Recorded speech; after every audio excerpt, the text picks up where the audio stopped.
My name is Antimi. I come from a small village called Malaguna number 2 in Rabaul, East New Britain Province, Papua New Guinea.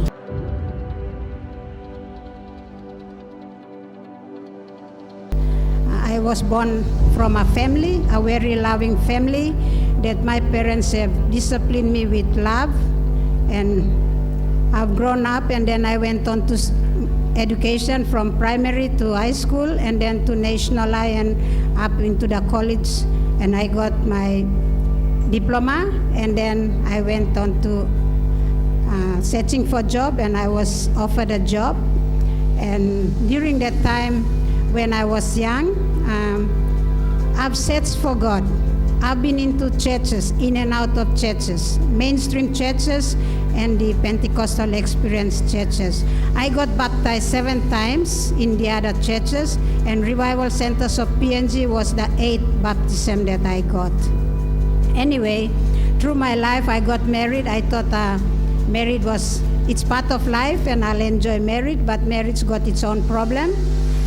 And I got married and I stayed with my husband, and then I got pregnant with my son, and I was bleeding heavily. Then I went to the doctor, and the doctor told me that you don't have any more time to survive. You only have 24 hours to live. And 24 hours was something that really scared me. I was so afraid of dying, even though I was a church goer at that time. The other thing that the doctor told me was he has to have the operation, emergency operation. They have to operate me at the same time when I was at the hospital.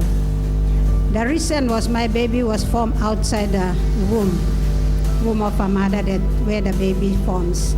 Anyway, from there, even though I was a church goer, I was so scared. I rang my husband, and my husband goes to Catholic church, and his family brought Catholic church to Rabaul.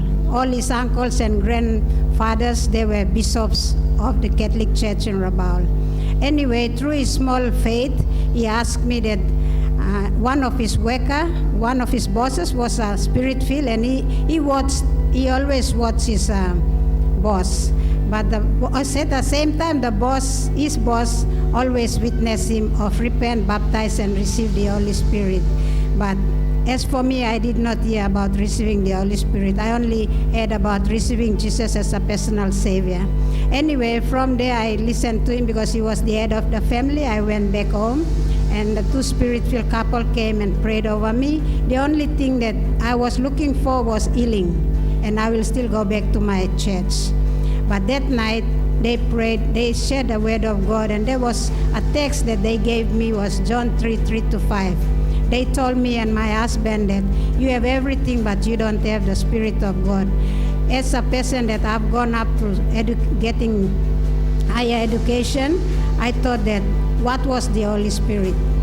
So what they did was they explained Genesis, the breath of life, and then they explained John 3:3-5, the Spirit of God. So from there, I believed that word, receiving the Holy Spirit, and God healed me in the night. So they prayed over me, and then I slept in the morning. It was like 11 o'clock. I have to rush back to the hospital thinking that I'm gonna die. So I went back, and the doctor got me, went back to the scanning machine, and while I was sleeping on the bed, I saw my son back inside the womb. The previous evening, my son was not inside the womb, it was outside the womb. From there, I was lying on the bed, and the message was, God's knowledge is not like man's knowledge. It doesn't have the start and doesn't have the end of it.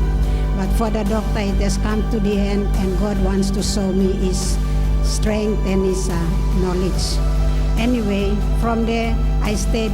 They got 5 doctors. They confirmed that my son was back in the womb. And then they kept me in Hagen Hospital.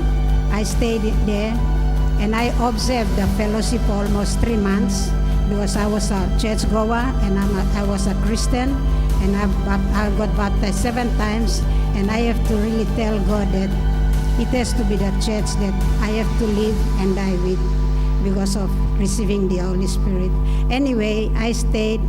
On my friends that goes out with me for party, I don't see them. They go out with me for drinking. They have never attended when I was in the hospital.